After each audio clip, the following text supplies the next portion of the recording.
Di sini saya akan mempresentasikan materi saya tentang pengaruh iklim terhadap perikanan.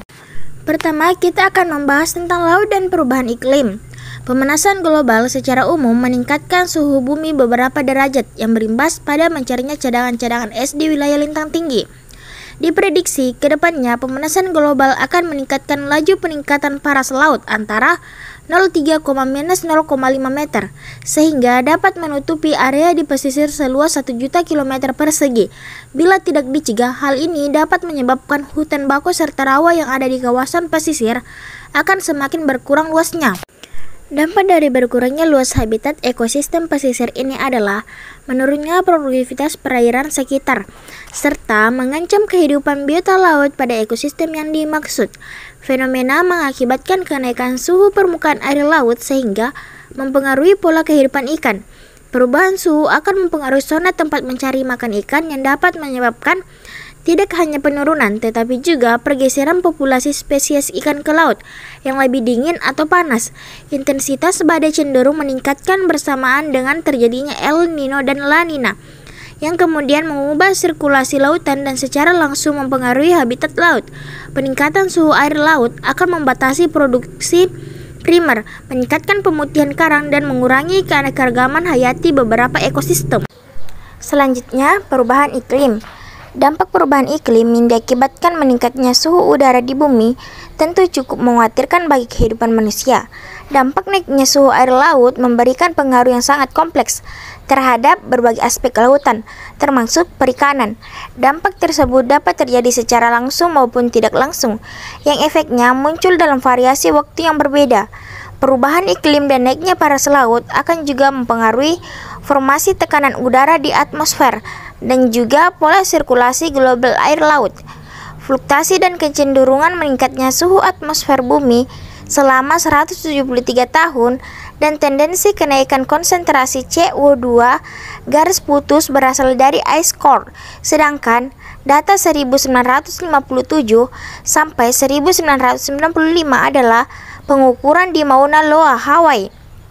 Sedangkan di Samudra Pasifik, meningkatnya stratifikasi air laut akan meningkatkan frekuensi kejadian El Nino atau Southern Oscillation atau biasa disebut dengan kata ENSO, dan variasi iklim menjadi lebih ekstrim. Berikutnya, industri perikanan merupakan salah satu komponen penting yang terkait dengan perubahan iklim global.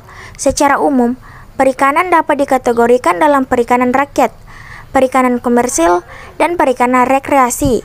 Ketiga jenis kategori ini dapat berdampak negatif atau positif, ditinjau dari aspek stok perikanan akibat perubahan iklim. Apabila perubahan terjadi pada stok perikanan, ikan, udang, dan lain-lain, maka dikhawatirkan sumber protein dari laut akan semakin berkurang, dan ini akan sangat berpengaruh pada situasi ketahanan pangan nasional, terutama untuk pemenuhan gizi masyarakat. Begitu kompleksnya keterkaitan antara perubahan iklim dan kehidupan biota akuatik, termasuk fauna ikan dan perikanan. Dan juga perubahan iklim akan sangat berpengaruh terhadap fisiologi dan tingkah laku individu, populasi maupun komunitas. Kondisi ekstrim dengan menaiknya suhu air, rendahnya konsentrasi oksigen terlarut, dan pH air dapat mengakibatkan kematian pada ikan. Lingkungan dengan kondisi yang tidak optimal dapat menurunkan laju metabolisme, pertumbuhan, dan kemampuan bertelur dari ikan, juga merubah metamorfosis dan mempengaruhi sistem endokrin dan pola ruaya. Peristiwa El Nino juga berpengaruh pada produksi cakalang. Hampir 70% produksi ikan cakalang di dunia berasal hasil tangkapan dari Samudra Pasifik. Cakalang sangat banyak hidup di perairan hangat, wilayah ekuator Pasifik bagian barat.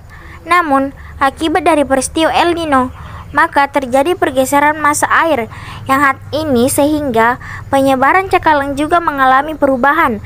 Dengan demikian, prediksi ENSO menjadi penting untuk menentukan wilayah penangkapan cakalang yang potensial bagi usaha tuna komersial. Sebagai negara kepulauan dengan luas wilayah laut yang luas, maka Indonesia diperkirakan akan menghadapi dampak perubahan iklim tidak saja di daratan, tetapi juga di laut. Mengingat sumber daya laut, khususnya perikanan, ikan, udang, rumput laut, teripang, dan lain-lain, merupakan salah satu sumber daya penting, maka perlu dilakukan riset untuk dapat memberikan informasi tentang efek perubahan iklim terhadap perikanan. Adapun faktor-faktor yang mempengaruhi besar kecilnya pendapatan nelayan, yang pertama itu musim, kedua alat tangkap atau teknologi, ketiga pengalaman seorang nelayan, dan yang terakhir iklim.